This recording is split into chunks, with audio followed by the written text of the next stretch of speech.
Welcome to another episode of Stable School Podcast. I'm here with Stuti. Stuti, please introduce yourself and tell me what got you started in the stablecoin space.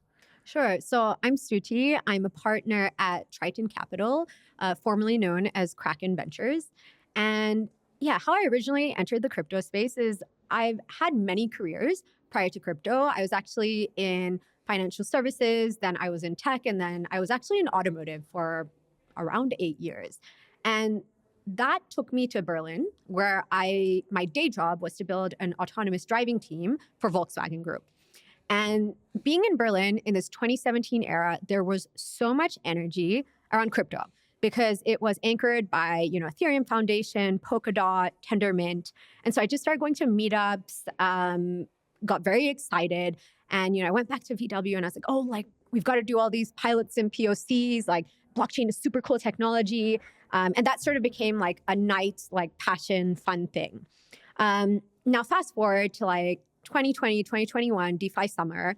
I'd now moved on to VC now, but I was living in some hacker houses in San Francisco. So I left Berlin and I was running into a lot of people that were researchers or they were yield farming.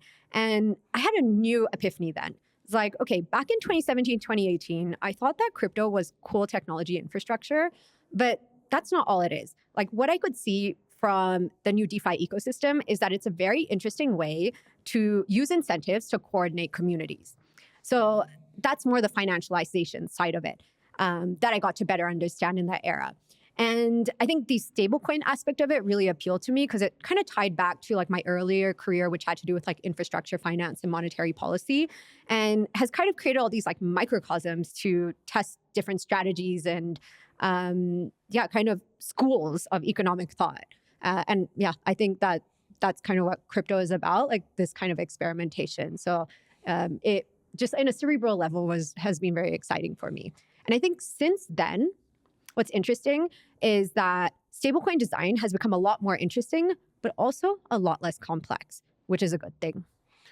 Well, that leads perfectly to my next question, which is what do you think the current state of the stablecoin space is? And just to give you a bit more context, I think that, yes, on the one hand, it feels I wouldn't call it a dumb product, but a very simple product. Mm-hmm. At the other hand, especially after all the conversations today, there's so many novel, disruptive designs.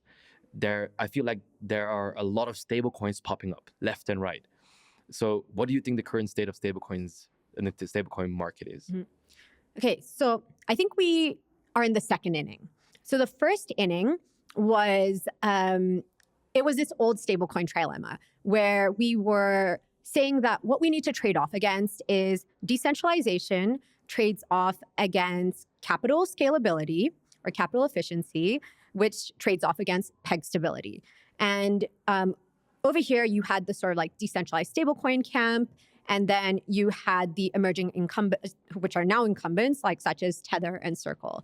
And in terms of liquidity, it was the former that kind of won out. You definitely still have DAI, which is representing aspects of, the aspects of the former, but the latter has captured most of the liquidity in the market.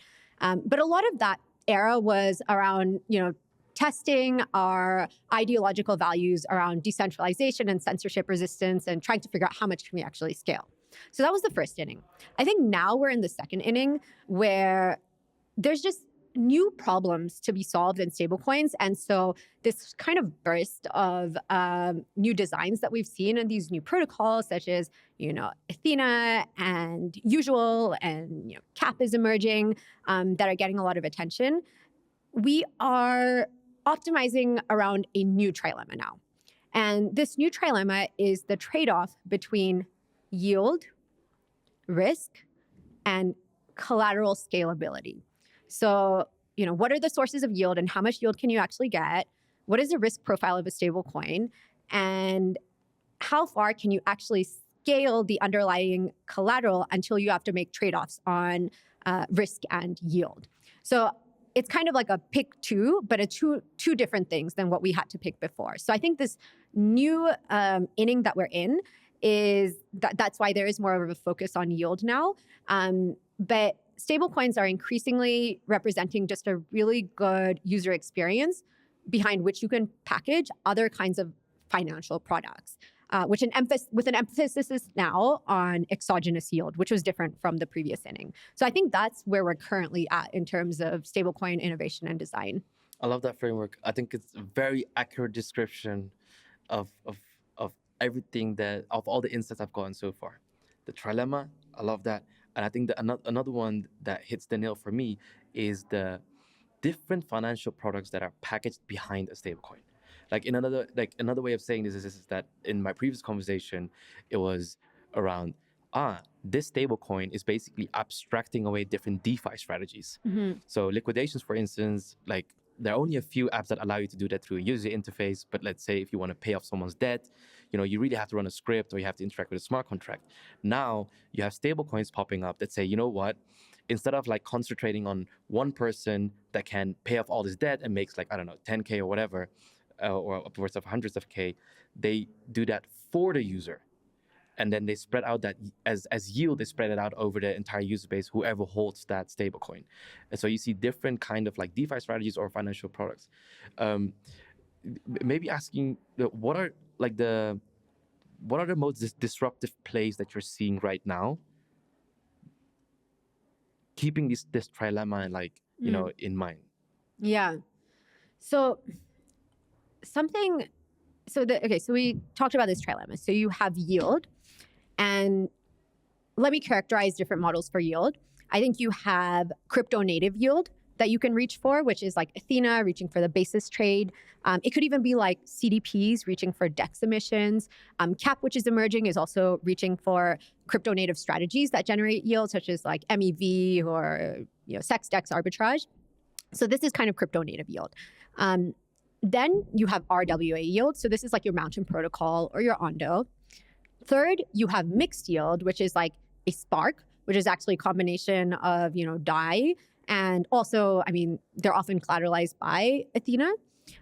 Usual, I think, is another example where it's a combination of like RWAs, but then they're also collateralized by sort of equity off of their own balance sheet, which, people can speculate on in order to like juice the APY. And then finally, you have a model which I call indirect yield, which is players like PYUSD or Agora, which do not directly share yield with the end consumer, but they share it with distribution partners. All right. So I think this is one way to characterize yield. And this then ties into collateral and underlying collateral. So something that I've been looking for in terms of, novel, interesting, but still scalable stablecoin designs is who can actually create a moat around collateral that others don't have, but still provide for interesting yield, at least up until a certain point. I think that, you can have collateral that is not very scalable, but has high yield, which is, a CDP stablecoin that's offering yield off of DEX emissions. That's not going to scale very far, but it will provide high yield. I think something like an Athena is very interesting because they do have a moat around their collateral. Like when they're performing these basis trades on different centralized exchanges, they also have agreements with them that individual consumers just performing basis trades cannot execute on their own. And then, you have all these other stable coins which are using T-bills and publicly available RWAs, where what they have to master is other aspects of go-to-market, but they're not able to create a moat around the collateral quality, or the collateral base, which then contributes to the yield. And I think that is still an interesting type of stablecoin to build. But I think what is really underexplored is trying to create these moats around the underlying collateral, which then contributes to the yield, but doing it in a scalable way. I think that's a very interesting take, because you're basically saying that depending on the design of that stablecoin, inherently you will either not be able to or be able to scale, which I agree, because the meme, where does the yield come from, or even is the yield sustainable, radically depends on the design that you choose. And then also, because for instance, on the yield that comes from a DEX, that matters on how deep the liquidity is on the DEX, and then the pairs, etc. So what barrier, you kind of actually answered it a little bit, but maybe from a different angle, not to give you like a more of a buzz question. What are the biggest barriers to adoption of stablecoin? The biggest barriers to adoption of stablecoins, I think it's very simple, and it's universal to whether you're yield bearing or not yield bearing. I think the biggest one is education. I think there's a lot of businesses, especially those that operate cross-border, and individuals, especially those that send and receive remittances, that would see their costs dramatically decrease if they could use stablecoins. And this is a matter of sometimes just going door to door in the case of businesses, and having some kind of campaigns to actually educate individuals, or enabling like ways to do this word of mouth. Maybe it's like referral or something like that. But education is just one half of that part. The other half is user experience. Think onboarding people onto just like crypto overall, helping them understand gas fees, like helping them understand, hey, when I send a transaction, for some reason it's taking 12 minutes today, but it was like 1 minute yesterday. That is very confusing. If I stopped a random person on the street in Denver and I said, hey, let's just say they're Indian or something, and I said, if you want to send money back home to your family in India, you can do it for much cheaper with stable coins. Like, are you on board? They might be, but they might also be like, what's a stable coin, right?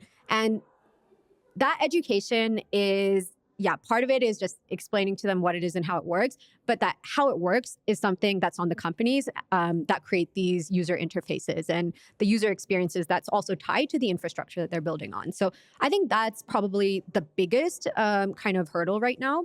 The second thing is definitely regulatory. And this applies like for any jurisdiction. It is a lot easier to use stables if you can on-ramp and off-ramp out of them easily. And for that, you need banking partners. And the more banking partners you have, the better rates that people can get on an individual level. And to create more banking partnerships, we need to have permissive environments around that. So I think, if there's two things I wish I could just like snap my fingers and, would change, and I think would have like the biggest influence on stablecoin adoption of all kinds, it would be these two. Oh man, I've got two questions I'm dying to ask you. I'm considering the time. I want to be mindful of your time. Okay, so one of them is, you're a partner. And let's say there's a team coming to you today. I've only asked one other person this question, and I'm really curious to your take. With all the knowledge that you have a take on a disruptive play. If a team would come today, what would be the ideal pitch where you're like, I would invest in this team because they understand, like, not just the technical design, but the go-to-market. They understand like all the fundamental building blocks to making this stablecoin successful. What would that product or pitch look like? Okay, so something that, like, there's two versions that you can think about that. One is that there's only one kind of stablecoin that can be successful. And then I'd have to give you a very specific pitch. And the other is that there's many different types of stablecoins that can serve different segments that can be successful. And I'm more of the second camp. So I'm just going to give you my framework, because I have a framework that I am happy to share with all founders. And I've listened to probably over 200 stablecoin pitches or seen decks like over the last 3-4 years. So it's a simple framework. Basically, we have two buckets. We have bucket A and bucket B. In bucket A, I consider, as a VC, I have asymmetric information about a product before it launches. So I'm going to consider, does this product have edge? I'm going to decide, does the team have edge in some specific way? Do they have a regulatory strategy or regulatory connections that help them have edge? Do they have a distribution or go-to-market strategy that I think would give them edge? And do they have a cost structure that I think would give them edge? They don't need edge in all of these things, but this is where I will look for edge. Then there's bucket B, which is, how would a smart consumer or a DeFi native look at a stablecoin in the market, and would they be keen to be an early adopter of it and kind of set off this flywheel of liquidity? Some of the things that I believe smart consumers would consider would be, first of all, composability. I think that's one of the most important things, because smart consumers are usually looking to leverage within the ecosystem. So they need stablecoins that are composable and well integrated into DeFi. The second thing is incentive engineering, which is a combination of just like, organic yield always helps. But maybe also points campaigns or, whatever the meta is right now to help incentivize early adopters. Then there's a few other things that I believe they would consider. What do they think the peg stability is going to look like? I think in an old era, peg stability was considered a spectrum. Now it's stable or it's unstable. And to be a stable coin, we want to be stable, right? Another one is redemption mechanisms. Like, is there like a 1 month window to redeem? I don't want that, right? So I think a smart consumer would really think about redemption mechanisms as well.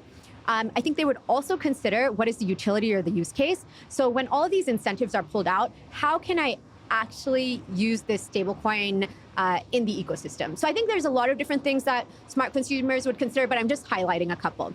So then I say, this stablecoin pitch that I've just received, what are their unique strengths that form under bucket A and bucket B? Next, how deep of a well of liquidity can form underneath these unique strengths? Because you can have a very unique stablecoin design, but if there's like 15 people that care about that, that's not a VC investment case, and it's probably not worth your time to build it. But if you think that a really deep well of liquidity can form underneath it, and there's not somebody serving that market of of desired liquidity, I think that that's an interesting play. And then finally, as a VC, I also ask, what does value accrual look like? Does it go just to the token? Does it go to the equity? I want to invest in long-term plays. So you see a lot of stables like launch and then fizzle in half a cycle. That's just not for me. So I think as a founder, I think these are some of the factors that you can consider. And if you consider them and talk to me, that makes it a lot easier for me to understand what you're building and how it's unique, and if I think there's space in the market for it.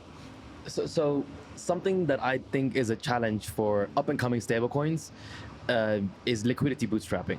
Mm-hmm. So maybe double-clicking on that is like, what strategies would you advise for like liquidity bootstrapping for stablecoins? Mm-hmm. So I actually have like this whole framework on how stablecoins can go to market effectively. It starts with the premise that there's a flywheel that drives TVL. And that flywheel that just drives TVL is that positive attention towards a project begets liquidity, and positive liquidity begets more attention, and positive attention begets more liquidity. As you start to get this flywheel spinning, TVL increases. So how do we bootstrap this flywheel? Which is, how do we bootstrap liquidity? I think you start with attention if you don't have liquidity. So I consider like the best way to kind of have a go-to-market strategy for that is to think about, can I create a chain reaction in my go-to-market where I start with just a few high leverage connections and nodes I need to win? Because going to like all 5 billion consumers you want to reach at the very end, that's boiling the ocean and not very efficient. But let's just say you go to Vitalik and he's like, I love that. I co-sign that, right? That makes it a lot easier for me to then go to VCs such as myself and be like, Vitalik loves it. So does Arthur Hayes. So does Rune. Like, they're on board, they're angels, what have you. And then as a VC, I'm like, I do underwrite my own conviction and I have my framework, but it certainly helps to know that these like high priests of crypto are co-signing this, right?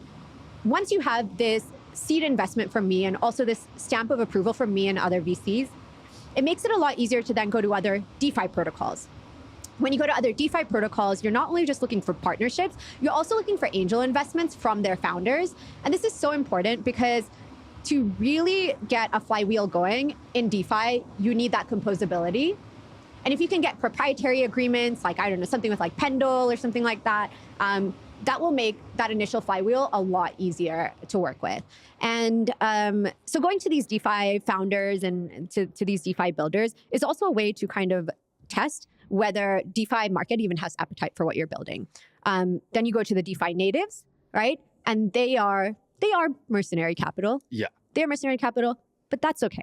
Because crypto doesn't have paid advertising. Like when Uber started out, rides were like free, or they're $3 or they're $5. It's not like that now, but people subsidize, early adopters in order to create network effects and get a network like, bootstrapped and built up. So I think these kind of mercenary players, it's okay to involve them. They also help validate protocol security.